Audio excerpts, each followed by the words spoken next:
सोई बात तो मैं आपसे कह रहा था भाई, पढ़ते पढ़ते मानस कंठस्थ हो जाती है, पर मुझे तो लगता है मानस की कोई एक ही बात समझ में आ जाए तो नैया पार है, व्यक्ति की यात्रा आरंभ हो जाए, सतपथ प्राप्त हो जाए व्यक्ति को। एक बात, उमा कहूं मैं अनुभव अपना, सत हरि भजन जगत सब सपना। शब्द तो स्थूल है, लेकिन शब्द में छिपा जो रहस्य है वो सूक्ष्म है। स्थूल बुद्धि से केवल स्थूल शब्द का ही ग्रहण होता है। जो शब्द में छिपा है, जो उसका मर्म है, रहस्य है, जो सूक्ष्म वस्तु है, उसको ग्रहण करने के लिए बुद्धि भी सूक्ष्म चाहिए। ये जो आपको बार बार कहा जाता है ना भाई, शुभ कर्म करते रहना, अपना जीवन संतुलित रखना, अपना जीवन संयमित रखना, आपके जीवन में सत्वगुण बढ़ा रहे, सत्वगुण प्रधान जीवन होगा, तो ये सूक्ष्म बात समझ में आएगी। नहीं तो सुनते रहोगे, कहते रहोगे, लेकिन उस बात की जो बात है, उस बात में जो सार है, वो आप ग्रहण नहीं कर पाओगे। उसके लिए सूक्ष्म बुद्धि चाहिए। सच बताओ, ईमानदारी से बताओ, आज तक कितनी बार आपने ये चौपाई कही सुनी होगी? ईमानदारी से बताना। आप सब लोग सत्संगी लोग हो, यत्र तत्र सत्संग श्रवण करते ही रहते हो, अनेक अनेक महापुरुषों की वाणी आपने श्रवण भी की होगी, कुछ सदग्रंथों का अध्ययन भी आपने किया होगा। ये चौपाई जीवन में कितनी बार सुनी है, कितनी बार पढ़ी है? हो सकता है अपने मुख से किसी को सुनाई भी हो कि उमा कहूं मैं अनुभव अपना, सत हरि भजन जगत सब सपना। अनेकों बार सब कह रहे हैं हाँ, क्यों नहीं मानते फिर इसको? जब महादेव कह रहे हैं कि ये मेरा अनुभव है, ये जगत सब स्वप्नवत है, क्यों लगे हो इसमें? क्यों भगवान का भजन नहीं करते? इसलिए ये नहीं हो पा रहा है हमसे। स्थूल बुद्धि से स्थूल शब्द का ग्रहण तो हम करते हैं, लेकिन वो जो सूक्ष्म भाव उसमें है, उसको ग्रहण करने के लिए सूक्ष्म बुद्धि चाहिए। सूक्ष्म बुद्धि कहां से आती है? जब जीवन में सत्वगुण प्रबल होता है। ये जो कभी कभी आप दूर भागते हो ना संयम की बात से, अनुशासन की बात से, जब तक जीवन में संयम नहीं आएगा, जब तक आपके जीवन में अनुशासन नहीं होगा, जब तक रजोगुण तमोगुण कम नहीं होगा। अरे गीता में भगवान अर्जुन से कह रहे हैं, जब तक रजोगुण तमोगुण जीवन का कम नहीं होगा, जब तक सत्वगुण बढ़ेगा नहीं।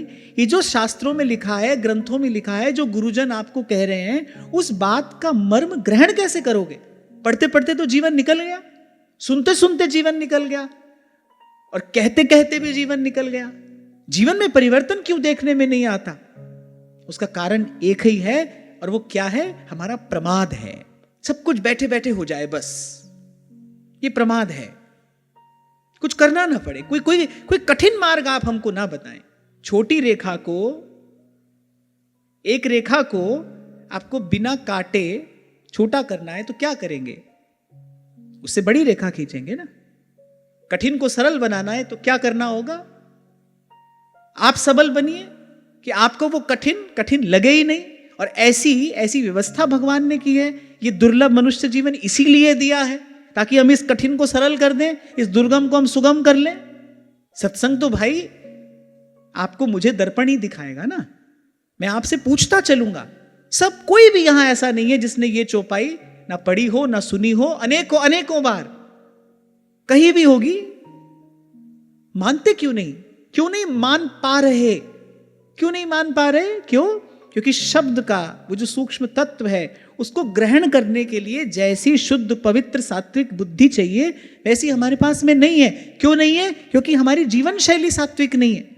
इसलिए आपको मैंने उस दिन कहा था, भगवान वेदव्यास को जब श्री कृष्ण की ही बात कहनी थी तो सीधे दशम स्कंद से श्री कृष्ण की ही चर्चा कर दे।